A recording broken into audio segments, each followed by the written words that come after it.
Hey, what is going on, guys, and welcome to another faction review where today we are reviewing the Resistance. Now, the Resistance got a rework a couple months ago, a very minor one. However, in more recent days, people have been showcasing some very insane footage of the Resistance in the AAT as well as Arena especially, and today we are going to talk about why the Resistance is an amazing faction in this game. But before we do so, quick shout out to Grandmaster bRhoda. He is an expert when it comes to the Resistance and gave me a ton of tips and a ton of help and a lot of the footage you are seeing today. And he also gave me a link to a Discord server if you want to learn more about the Resistance. They have a ton of experienced people in that Discord server strictly for the Resistance, so feel free to check that out. But let's get into this faction review by talking about why the Resistance. It's probably the only faction in Arena who can consistently win battles on offense with no damage taken or very little moves ever taken by the enemy.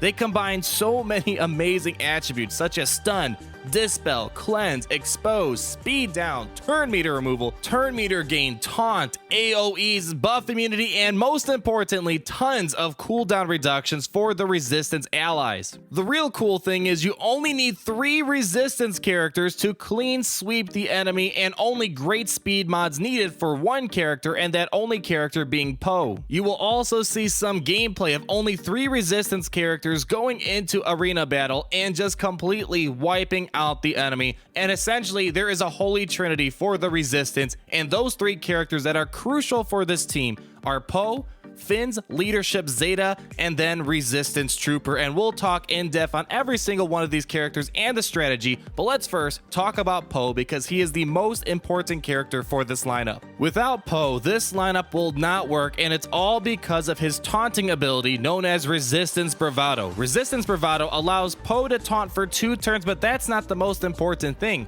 What is important is the fact that he removes 25% turn meter from each enemy with a 65% chance to also expose them for 2 turns, plus he inflicts buff immunity on the target enemy for 2 turns. But besides just having Poe, it is important that he is the fastest character on your team and preferably one of the fastest characters on your arena shard. If he is not going as early as possible, this lineup will not be as successful. His base speed in this game is 150, putting him at number 19 in speed, making him somewhat easy to bump up his speed quite high. It is recommended to bump up his speed as close as possible to 250 and beyond, meaning you will need to get some speed mods that total over plus 100 speed, and this will vary depending on your arena shard. You may require more speed or you may require less, but 250 is the sweet spot to be successful on a consistent basis offensively. And the good thing is, unlike many other characters and factions that need to always have a lot of speed, Poe is the only character that needs to have his speed very high, and the rest you can just focus on potency and not as much on speed. The best way to achieve this level of speed is to make sure you have a complete speed mod set, and then also focus on getting a lot of speed. For the arrow, make sure you have a plus 30 speed,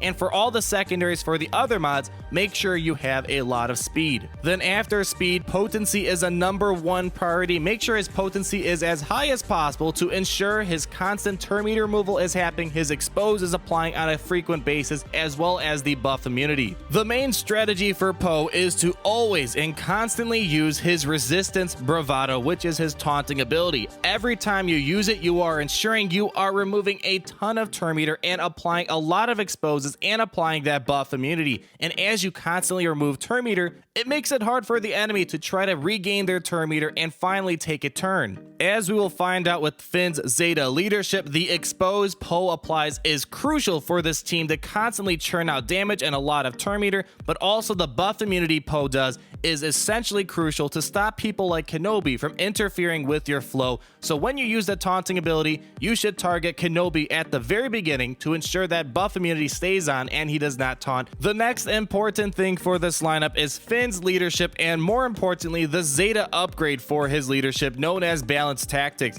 Besides the fact that Resistance allies gain 30% offense and 60% defense, whenever a Resistance ally loses Foresight, they gain advantage for 2 turns, which mainly applies to Rey and the Resistance pilot. However, the really important thing is whenever an enemy takes damage from Expose, you reduce the cooldowns of all Resistance allies by 1, and then you grant 35% turn meter. With Poe spamming the Expose very early on in battle and very frequently through battle, it almost ensures your Resistance allies have plenty of exposed targets to attack, meaning they will quickly transition in their next attack because of all the turn meter bonuses, and it also means they can use their specials more often. This is important for Poe because every time you attack an exposed enemy, you reduce the cooldown for Poe's taunting ability, which means he can come back, remove more turn meter, apply more exposed, and it just keeps the train going and going and going. So make sure you're always applying exposed and attacking those exposed enemies. The other important thing about Finn is his ability known as Takedown. It has a very low cooldown of 2 turns, and it deals physical damage to the target enemy and exposes them for 2 turns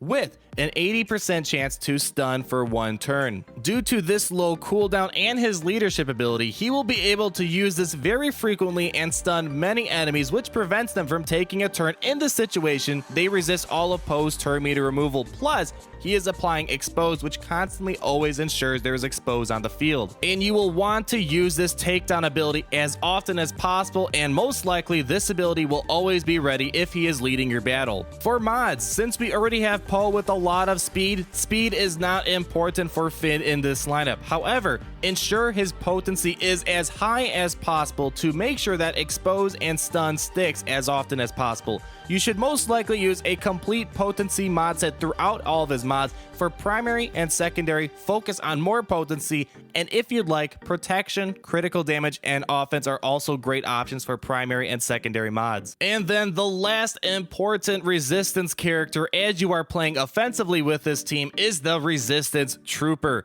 The most important thing about Resistance Trooper is to rarely ever use his special known as Opportune Strike, and to always use his basic ability known as Flesh Out. Flesh Out has a 65% chance to expose for 3 turns. Plus, this allows more opportunities for the Resistance to gain turn meter under Finn's leadership and more opportunities to reduce cooldowns. Expose, expose, expose is the name of the game for the Resistance. And the last important thing is Guerrilla Tactics. It's his unique, and Resistance Trooper has plus 10% potency, which makes sure that Expose sticks, and he gains 55% turn meter whenever an enemy becomes exposed. So for example, Poe will taunt at the beginning, and if Poe at least applies Expose on 2 enemies, Resistance Trooper will fly straight to 100% turn meter and take a turn. And like Finn, speed is not a #1 priority for the Resistance Trooper. However, potency is the #1 priority. Make sure you have all potency mods for the set, and after ensuring his potency is as high as possible, you can focus on other things such as critical damage and offense or protection if you would like. So with just these 3 crucial characters, you can take on many meta teams offensively and rarely ever lose if you play the strategy right. However,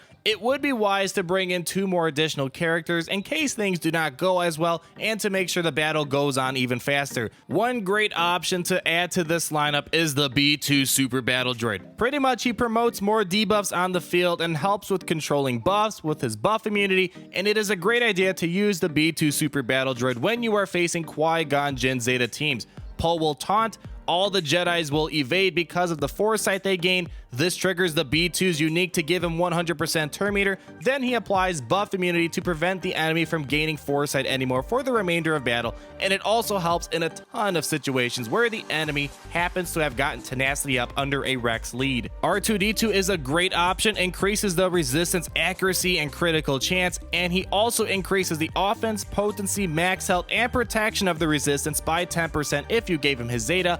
Burning is also helpful to ensure enemies will not evade any attacks or turn meter. This lineup also works perfectly fine if you want to use a complete Resistance team. Putting Rey in the lineup is not essential, but she will help out a ton with the damage output under Finn's leadership, and Resistance Pilot can also be used in here. Like Rey, not essential for this Resistance team, but does very well with the damage output and applying more exposes to the enemy. Nihilus is another great option with all those yummy debuffs on the field. He will reduce his cooldowns very frequently, meaning he will annihilate quite a lot in battle if need be. Kenobi is also another option because he's just Kenobi. We all know he's great for everything, and he can call in everyone to assist, and in case the enemy does take a turn, he will help if the enemy does start attacking you. So once you got the Holy Trinity for the Resistance, you have your Poe, you have your Finn, you have the Resistance Trooper, and you added 2 other characters to the lineup. You may be wondering, well, what else is this team great for besides Arena? And it's pretty much everything. They are great for ships. They are also amazing for phases 2 and 4 of the AAT raid, where they can do millions of damage. They also can do all right in the Rancor raid. They can get some great damage, and with Poe modded correctly, you can remove turn meter quite frequently. You can clear Galactic War flawlessly with just those 3 characters I mentioned earlier without rarely ever taking a hit, and it also helps tremendously in light side and Cantina battles. Light side hard battle 9B is considered to be one of the hardest battles in the game as of now, and with just those 3 characters I mentioned earlier, you can easily pass that particular battle. So this team is pretty amazing, but they have one flaw like many other characters and factions in this game,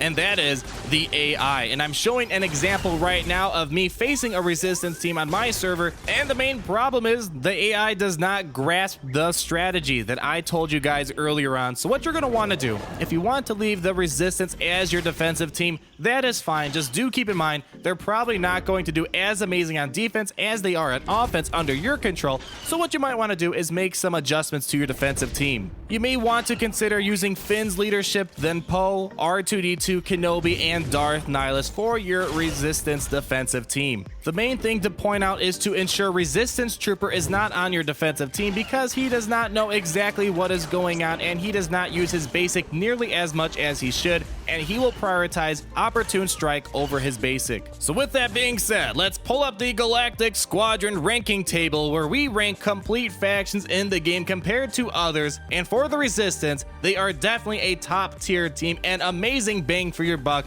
being able to take on arena teams with only 3 Resistance characters and doing millions of damage in the AAT is no joke. And with that in mind, we are going to rank the Resistance faction as a Grand Master. They are one of the few factions in the game that can compete in every aspect in the game and excel in every aspect of the game. So if you do get the Resistance and do Zeta Finn, you are in for quite a treat. And as I alluded to earlier, Grandmaster bRhoda sent me a link to their Discord server if you want to learn more about the Resistance. They have a ton of experienced people and a bot to help you out with the modding of your Resistance characters, so feel free to check that out. And if you did enjoy this video, please feel free to leave me a like, comment down below. Also, subscribe so you're not missing a thing. Check out my Patreon page if you want to have early access to these videos and hang out with me on a monthly basis. But until then, we will talk again very soon.